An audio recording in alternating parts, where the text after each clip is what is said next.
Oi pessoal, tudo bem com vocês? Eu espero que sim. Eu sou a professora Ana Paula Mendorfer, professora de Teoria do Conhecimento 2 da UAB, EAD Filosofia, licenciatura da UFPEL. Então pessoal, hoje é a nossa 10ª aula. Eu vou falar sobre psicologia do senso comum e a epistemologia. Qual é a relação, afinal de contas, né?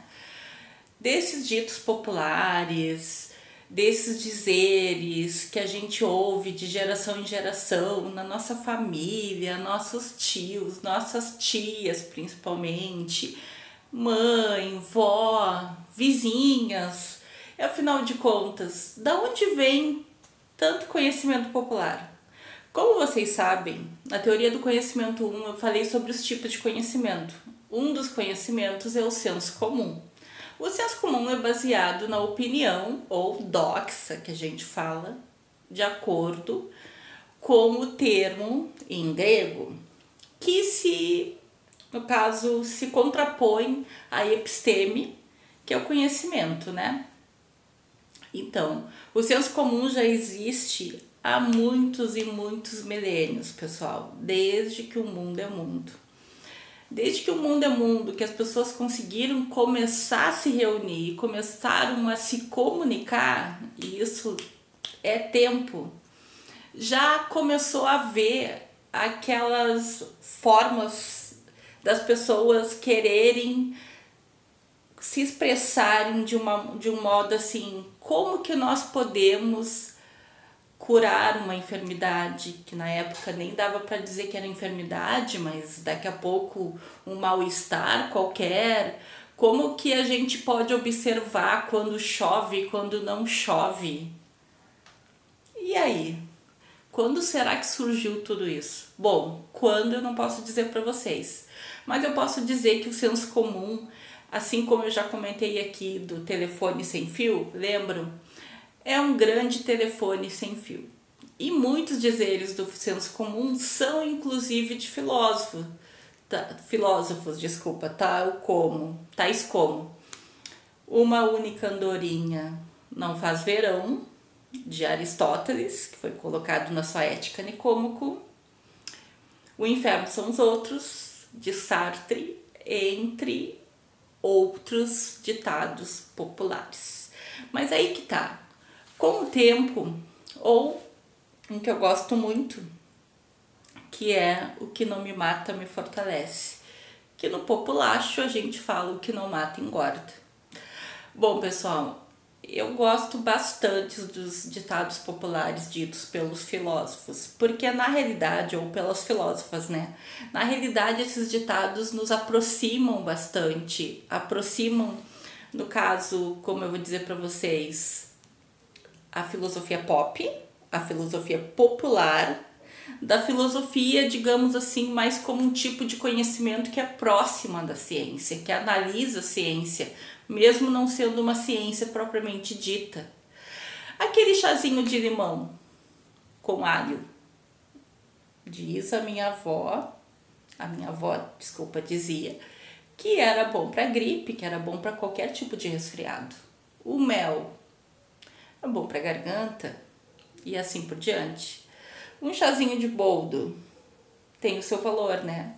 Entre outros chás. Quando as pessoas querem procurar alguma coisa para constipação, por exemplo, também tem uns chazinhos que parece que dão certo. E aí que tá. Por que esse tipo de coisa dá certo? Como que esse tipo de coisa dá certo, mas não dá certo para todo mundo? Bom, isso é meio que um processo indutivo, né, gente? A gente pode dizer para uma pessoa que o chazinho de boldo vai servir, sei lá, para o estômago, e um número X de pessoas serve, mas um número menor pode não servir, porque os nossos organismos são diferentes, né? Assim como vocês devem saber. Então, daqui a pouco, mesmo as medicações que não são tão naturais, elas podem servir holopratas, tem as homeopáticas e as holopáticas, isso, que são as feitas em laboratórios químicos, certo? De farmácia, no caso. Esse tipo de medicação pode não servir para um ou outro organismo. Tanto que eu já comentei aqui que a ciência, 2 por 3, ela vai se renovando. Eu dei o exemplo, eu me lembro assim, que eu dei o exemplo da dipirona, que há um tempo atrás, ela já não servia mais para a medicação como analgésica e antitérmico lá nos Estados Unidos, porque descobriram que ela podia fazer mal para um grupo de pessoas, né, em especial. Mas acontece que, se essa porcentagem passa um pouco do limite que deveria, é claro que a eficácia da medicação ela fica prejudicada. E assim são os produtos naturais. Nem todo mundo vai se acertar com os produtos naturais. Por exemplo, o Passiflora, para algumas pessoas é bom para dormir, mas se tem uma pessoa que já está acostumada a tomar muita medicação e já tomou na vida muita medicação para dormir, vocês acham que um Passiflora vai adiantar? Claro que não. Então, e quando eu falei, por exemplo, dos ditados populares que são ditos por alguns filósofos? O que não me mata fortalece, por exemplo, do Nietzsche, que aliás a frase não é bem assim, ela deveria ser corrigida, né? Mas isso não importa. E que também pode ser dita num nível mais popular, vamos dizer assim, que eu, quando era pequena, escutei bastante, que é o que não mata engorda. Quando caía alguma coisa no chão e a criança ia lá e pegava e queria comer, o pai e a mãe ficavam até meio resistentes na hora, mas depois deixavam. Enfim, por que tudo isso, né? Porque na realidade que não me mata fortalece, ela serve para um nível de resistência das pessoas que dá para uma questão pessoal, para uma questão social, para uma questão profissional e etc. Mas, quando a gente fala de sobrevivência, quando as pessoas estão necessitadas, têm um poder aquisitivo mais baixo, por exemplo, não tem filosofia que dê jeito. Por isso que o que não mata engorda. Na realidade, esses ditados populares, como eu disse a vocês, de tanto serem ditos e serem repassados de pessoa a pessoa, de grupos sociais em grupos sociais, de família em família, eles foram perdendo os sentidos originários. Tanto é que alguns se perderam no tempo. Por exemplo, quem tem boca, costuma-se dizer, né? Quem tem boca vai a Roma. E na realidade é quem tem boca vai a Roma. Eu acho que esse exemplo eu também usei na teoria do conhecimento 1, quando eu falei de senso comum. Bom, pessoal, o senso comum não tem problema nenhum com ele. Ele é um pensamento indutivo, popular e que pode servir para a gente aprender muitas coisas. Tais como um dia bom para botar roupa na rua, já que esses dias estão fazendo tanta chuva, né? Infelizmente, tomara que não passe da dose. Para a gente planejar algumas coisas na nossa vida, né? Tanto com a questão meteorológica, quanto para outros tipos de questões. E a gente observa tanto, existe um padrão na natureza, não só na natureza, mas como as coisas acontecem, que a gente consegue decifrar algumas coisas, não é mesmo, pessoal? Então, por exemplo, quando a gente está andando na rua, a gente pode antever uma situação, algo que vai cair, algo que está para, no caso, uma água, uma poça d'água que a gente pode vir a de repente nem conseguir pular e cair, ou quando a gente vê alguém que vai atravessar a rua e daqui a pouco não vai dar tempo porque vai abrir o sinal e a gente pode ajudar essa pessoa, enfim. Os padrões estão aí, porque os seres humanos eles não são tão diferentes assim. Claro que a gente mudou o contexto histórico, a gente mudou muitas coisas nas nossas culturas, se mudou bastante o que eu vivo falando aqui, a questão das novas tecnologias. mas o principal mesmo não mudou. E eu não estou dizendo com isso que existe uma natureza humana como os medievais diziam. Eu acredito mais nos existencialistas, que existe uma condição humana. Que primeiro a gente nasce, depois a gente se faz e a gente se constitui. E a essência, claro, vem bem depois. Porque pensem comigo, quando a gente nasce, que nós somos bebês, a gente tem toda a estrutura nisso, eu acredito. Estrutura cerebral, a estrutura do sistema nervoso. Isso eu sou bem fechada com a neurociência, para aprender as coisas, certo? Mas depois, na medida que a gente vai aprendendo, a gente vai se desenvolvendo cognitivamente em outras questões também, na questão motora, né? Na questão dos músculos, na questão da locomoção e assim por diante. E claro que a gente vai amadurecendo. Na escola mesmo. Quando a gente ingressa na escola, bem pequenininhos, vamos dizer assim, há coisas que a gente não tem como assimilar. Mas depois, aos poucos, na medida que a gente vai crescendo, a gente vai assimilando aos poucos. E essas assimilações, elas vêm de acordo com como a gente vai lidar com isso. E claro que isso tem a ver com o fato dos nossos neurônios e da nossa forma de enxergar esse tipo de coisa. Quer dizer, com todo esse desenvolvimento que eu estava falando anteriormente. Por isso que uma criança no 5º ano não pode aprender coisas do 8º ano, por exemplo. Uma criança do 9º não pode aprender do 3º ano do ensino médio. Não é que não possa. Algumas até conseguem, têm uma rapidez maior para aprendizagem, para a noção de ensino-aprendizagem, né? As outras, não. Cada uma tem o seu ritmo, cada uma aprende de um jeito, umas são mais visuais, outras são sinestésicas, outras conseguem observar ao ouvir, né?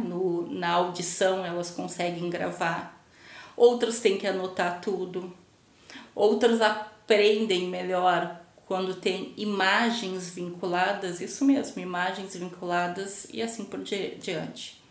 Na verdade, o processo de ensino-aprendizagem ele é diverso. Aliás, ainda bem, né? Porque nenhum de nós é igual uns aos outros. E voltando à questão de que eu acredito bastante na condição humana, que primeiro a gente nasce, aí a gente passa a existir e depois a gente se constitui e forma a nossa essência. Por que eu estou dizendo isso? Porque na medida que a gente vai crescendo, se tornando bem criança, depois adolescente, depois jovem, adulto e depois lá na terceira idade, a gente consegue, quanto mais velhos a gente ficar, mais sabedoria a gente tem. Aliás, a gente, ainda bem, né? Não é como o caso do Benjamin, aquele filme, lembram? Que na realidade o Leonardo DiCaprio, se eu não me engano, ele nasce bem velhinho e na medida que o tempo vai passando ele vai se tornando mais jovem, até ter uma espécie de problema com a memória, se tornar uma criança. Quando ele se torna um bebê, vamos dizer assim, já chega o momento dele morrer. É um processo ao contrário do que acontece com a gente. Ele nasce com uma idade bem avançada e vem vindo para trás. Claro que isso nunca poderia acontecer com ser humano nenhum, né? Nem com qualquer outro tipo de animal, né? Mas no filme tem a liberdade poética. Bom, gente, eu queria trazer para vocês a psicologia do senso comum porque muitas vezes é desvalorizada nas ciências de modo geral. Mas a neurociência, na epistemologia da pós-modernidade que a gente vive hoje, vamos dizer assim, a gente não deve desvalorizar, não. Tanto que razão e emoção andam juntas, vocês sabem, né? E nesse sentido, A psicologia do senso comum, ela nos ajuda a compreender muitas coisas, tantas outras coisas, não aquelas coisas que acontecem por indução, como os exemplos que eu dei no início. Ela pode nos ajudar a nos compreender e a compreender quem está ao nosso lado, em nosso torno, à nossa volta. Para quem vai ser professor, pode nos ajudar a entender o comportamento, a conduta das crianças, dos adolescentes, dos adultos, quem sabe, para quem vai dar aula no EJA. E desse jeito é que a relação de ensino-aprendizagem, ela não é uma via de mão única, ela é uma via de mão dupla, que assim como a gente ensina, a gente também aprende. Não foi raras as vezes que eu cheguei numa escola bem humilde, fui passar um conteúdo lá de filosofia, seja temático ou não, e os alunos me vinham com histórias relacionadas à vida deles, experiências, vivências que eles tinham passado, que acabava se conectando com aquilo que eu estava passando de filosofia, tal como questões sobre liberdade, sobre o amor, sobre política, sobre ética mesmo. E eu achava muito interessante que eles conseguiam vincular as coisas, principalmente questões sobre ética. Eu gostava muito de dar os exemplos do entregar o troco certo, quando deixar alguma coisa cair, você devolver, não pegar nada que é seu.